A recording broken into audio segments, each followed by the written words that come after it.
নমস্কার বন্ধুরা, আজকে আবারও একটা ছোট্ট ব্লগ নিয়ে তোমাদের সামনে চলে এলাম। তো মেট্রো থেকে নামলাম, নেমেই দেখি এসকেলেটরটা খারাপ, সিঁড়ি দিয়ে উঠে এলাম। উঠেই বৃষ্টি চোখে পড়লো, খুব সুন্দর লাগছে। বর্ষাকাল আমার খুবই ভালো লাগে এবং বর্ষার কলকাতাও অনেক সুন্দর, অনেক কিছু সুন্দর চোখে পড়ে আমাদের।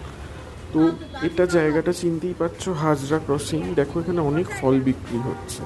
এইখানে যাতায়াতের সময় আমার প্রায় দিনই একটা রাধাকৃষ্ণের ছোট্ট মন্দির চোখে পড়ে। তো সেই মন্দিরটারও আজকে তোমাদের দর্শন করাবো। তোমরাও চাইলে এখানে গিয়ে মন্দির দর্শন করে আসতে পারো, রাধাকৃষ্ণের মন্দিরে। তো দেখো এই মন্দিরটার কথাই বলছিলাম।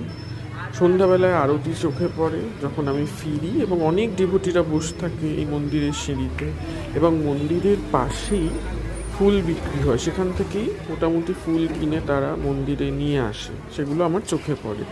এই ফুলগুলির কথাই বলছিলাম। এই ফুল বিক্রেতারা বসে থাকেন প্রতিদিনই প্রায়, এখানে খুব ভিড় হয় ফুল কেনার জন্য সন্ধ্যাবেলায়। তো কিন্তু আমি কখনো কিনিনি ফুল এখান থেকে, সেজন্য এখানে ফুলের দাম কীরকম আমার কোনো আইডিয়া নেই। আমার জাস্ট যাতায়াতের পথে চোখে পড়ে। তো আমি